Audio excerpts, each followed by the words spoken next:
Well, the unfolding circumstances surrounding the coronavirus is something unlike most that are alive now have ever seen. I haven't seen anything like this in my 60-plus years.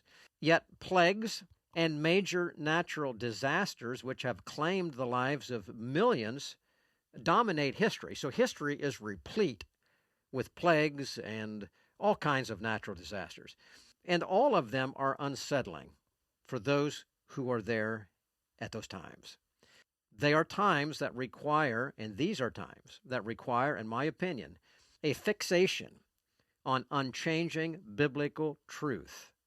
We've got to go there because that's where our hope is. That's where our feet should be established, biblical truth.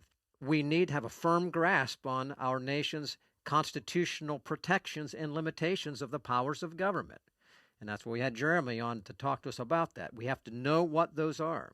And these are times that provide an opportunity and a necessity for each citizen, and particularly each Christian citizen, to read, to study history, to consider the facts, to help separate truth from deception, to be leaders in their own right. These are times when it's proper to seek counsel from truthful experts, to consider and study, as did the Berean in the New Testament days.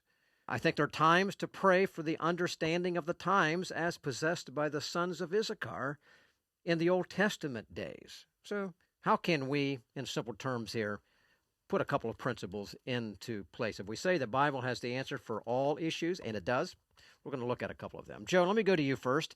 Just go to the very basic, if you can think of one of the most basic biblical principles that you can identify right now that can help guide the Christian's response to what is happening and may unfold before us, what would you say? Well, we tried to stress yesterday in our service, we went through Psalms 91, and that fear is in opposition to faith. And we have faith in God. We trust God that He's in control of everything. So as we gathered together, we reinstilled the fact that fear is the opposite of faith, and that we believe that when we come together and gather together to pray, along with taking the reasonable precautions, that God will intervene and that we will be okay. So we trust in God. He's the source of all things, and we don't allow fear to shape and mold our behaviors and our thought, our biblical worldview. All right, excellent. Keith, let me go to you and ask you the same question. What would you say? Well, I would say, Sam, I think what Joe said was so much right on target. And what I would say somewhat connects to that, because it's obvious as we move forward in this that churches are going to have to make adjustments in how they use the term provide their services, spiritually speaking, to their people. They will not be able to meet together as much. There will not be as much face-to-face kind of contact, but a major component of what a Christian needs.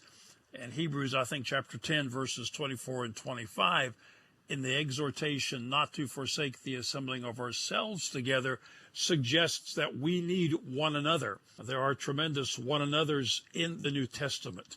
So there must be a maintaining of what my pastor calls connectivity among all of us as members of the church family, between the pastor and his people. And that electronically is so possible today, whether it's via texting, whether it's email, whether it's social media, even whether it's video kind of communications one with another. But we have to really maintain, I think particularly, I'm thinking of that from in terms of church leadership, of maintaining their connectivity with their people, so that while perhaps we are not meeting together in the same way we did, perhaps not at all, we yet are connecting with one another. And I think that portion of what a church does, what a Christian does, is as essential, maybe more so in these circumstances than it is in what I guess we would call more normal circumstances. All right, Keith, I think that is excellent, and Joe as well. And I'm just going to take an add two in as well. The two things that come to my mind, ladies and gentlemen, are these. Number one, we are always to pray for those in positions of authority, correct, that we may live a quiet and peaceable life. Increase your prayers. Increase your prayers for those who are in positions of authority. Number two, think in terms of obeying those who have the rule over us, not rebelling. There are going to be those who are going to say, rebel, rebel, resist, resist. Just as Jeremy said, was the Council of Pastors back in 1918. The first response was, better resist. They said, wait a minute. If we've got a problem, let's work together and let the church exhibit the love, the compassion, the reaching out, the carrying out of the gospel, and the communicating of the hope that lies within us.